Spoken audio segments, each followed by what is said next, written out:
ಏನು ಅನ್ನಿಸ್ತಿದೆ? ತುಂಬ ಖುಷಿಯಾಗಿದೆ. ಇದ್ರ ಜೊತೆ ನಮ್ಮ ಜವಾಬ್ದಾರಿ ಕೂಡ ಹೆಚ್ಚಿಗಾಗಿದೆ.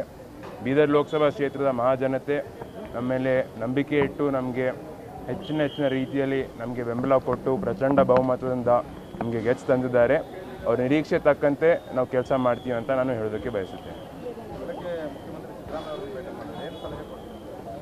ಸಿದ್ದರಾಮಯ್ಯ ಸರ್ ಅವರು ಕೂಡ ಅದೇ ಹೇಳಿದರು, ಈ ಅತ್ಯಂತ ಕಿರಿಯ ವಯಸ್ಸಿನ ಸಂಸದರಾಗಿದ್ದೀರಿ, ಒಳ್ಳೆ ರೀತಿಯಲ್ಲಿ ಕೆಲಸ ಮಾಡಿರಿ, ಒಳ್ಳೆ ರೀತಿಯಲ್ಲಿ ಓದ್ರಿ, ಸ್ಟಡಿ ಮಾಡಿರಿ, ಡೈಲಿ 1 ತಾಸು 2 ತಾಸು ಏನಿದೆ ಇದೆಲ್ಲ ಓದ್ಕೋತಾ ಹೋಗಿ ಒಳ್ಳೆ ರೀತಿಯಲ್ಲಿ ಕೆಲಸ ಮಾಡಿರಿ, ಜನ ಸೇವೆ ಮಾಡಿರಿ, ಹಗಲ ರಾತ್ರಿ ನೀವು ದುಡೀರಿ ಅಂತ ನಮಗೆ ಸಲಹೆ ಕೊಟ್ಟಿದ್ದಾರೆ.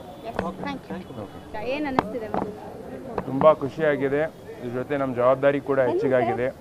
ಬೀದರ್ ಲೋಕಸಭಾ ಕ್ಷೇತ್ರದ ಮಹಾಜನತೆ ನಮ್ಮ ಮೇಲೆ ನಂಬಿಕೆ ಇಟ್ಟು ನಮಗೆ ಹೆಚ್ಚಿನ ರೀತಿಯಲ್ಲಿ ನಮಗೆ ಬೆಂಬಲ ಕೊಟ್ಟು ಪ್ರಚಂಡ ಬಹುಮತದಿಂದ ನಮಗೆ ಗೆದ್ದು ತಂದಿದ್ದಾರೆ.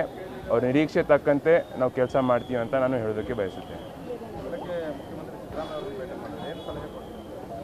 ಸಿದ್ದರಾಮಯ್ಯ ಸರ್ ಅವರು ಕೂಡ ಅದೇ ಹೇಳಿದರು, ಈ ಅತ್ಯಂತ ಕಿರಿಯ ವಯಸ್ಸಿನ ಸಂಸದರಾಗಿದ್ದೀರಿ, ಒಳ್ಳೆ ರೀತಿಯಲ್ಲಿ ಕೆಲಸ ಮಾಡಿರಿ, ಒಳ್ಳೆ ರೀತಿಯಲ್ಲಿ ಓದ್ರಿ, ಸ್ಟಡಿ ಮಾಡಿರಿ, ಡೈಲಿ 1 ತಾಸು 2 ತಾಸು ಏನಿದೆ ಇದೆಲ್ಲ ಓದ್ಕೋತಾ ಹೋಗಿ ಒಳ್ಳೆ ರೀತಿಯಲ್ಲಿ ಕೆಲಸ ಮಾಡಿರಿ, ಜನ ಸೇವೆ ಮಾಡಿರಿ, ಹಗಲ ರಾತ್ರಿ ನೀವು ದುಡೀರಿ ಅಂತ ನಮಗೆ ಸಲಹೆ ಕೊಟ್ಟಿದ್ದಾರೆ.